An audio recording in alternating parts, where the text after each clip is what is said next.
Because we've had so many requests, America is changing. And the only short introduction I have to say is I really want you to understand that. I'm here to tell you, there's no way that we would be, by the way, we produced the economic update at the YouTube studios in Manhattan, at their request. So something's changing in America. I do public speaking around the United States once or twice a month. My last 3 were Fairfax, Virginia, Boise, Idaho, and I forget the third. Just to give you an idea. In Fairfax, I spoke at George Mason University, one of the most conservative universities in the world. They just added a new member of their board of directors, Brett Kavanaugh, a sitting Supreme Court judge. Don't ask me to explain why they chose, of all people on this planet, this particular person. It's America.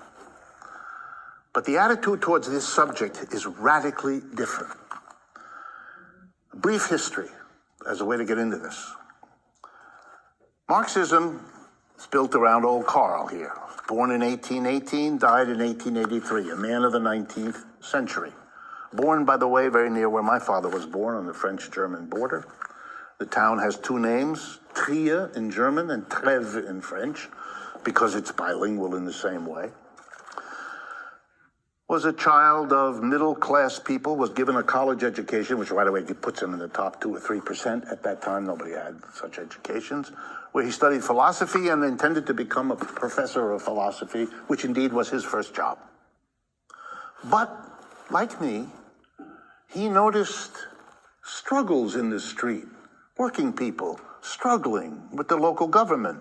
And he was interested, which you weren't supposed to be. And he went and talked to them, which you weren't supposed to do. And he began writing articles about their situation, which he was absolutely not to do. And the university did what they normally do. They fired him. That's his intellectual interest in that topic got him fired. This didn't bother him at all. He didn't like what he was seeing in the university anyway, so he became active with these people that he had studied and became an activist, which brought him immediately to the attention of the local police and the local authorities in Germany at that time. And so they did what the Germans and many Europeans at that time did to shut down political dissent. They didn't kill you, and they didn't imprison you. The preferred program was exile. You were sent out. And remember, Europe is a place of lots of countries in a small distance. So sending you out is putting you on a train, and an hour later, you're out. Okay, so the Germans put him on a train to Paris, and literally 2 hours later, he's in Paris, out. But they informed the Paris police that he was coming. And they met him at the train station, and they basically said to him, "You're not staying here." And they put him on a train, they exiled him to Brussels, another hour and a half, to north instead of west.